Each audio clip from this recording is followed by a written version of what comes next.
Season opener Pelicans at Grizzlies na walang Morant. Ngunit andyan ang veteranong si Derrick Rose. First quarter of play, magandang pick and roll play ni Bane at Tillman.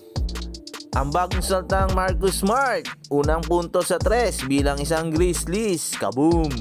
Valanciunas, tumitira na rin sa 3, na-stretch niya tuloy ang depensa ng Grizzlies.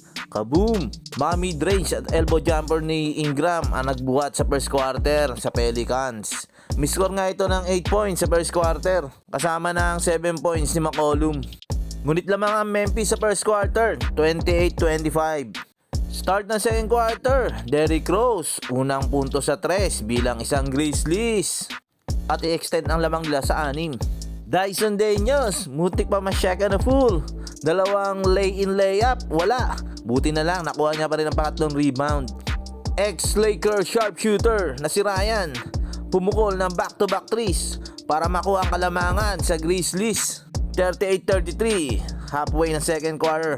Zion Williamson, kontento lang muna sa passes-assist. Malagawa nga sila dyan ng 15 points. Desmond Bane, back-to-back threes din upang ilapit naman ang Grizzlies. 52-37, bago matapos pa lang ang second quarter.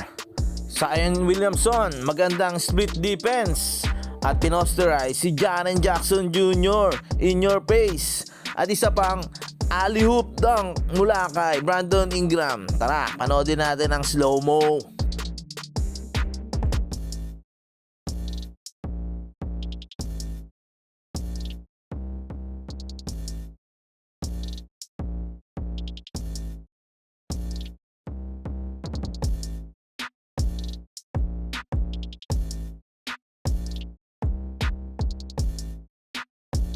Third quarter, dito na simula mga labaw si Zion sa ilalim.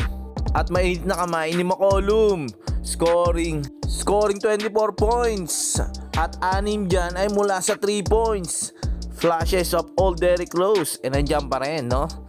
Mapa-drive man at 3. Miscore nga pa siya ng 11 points sa game.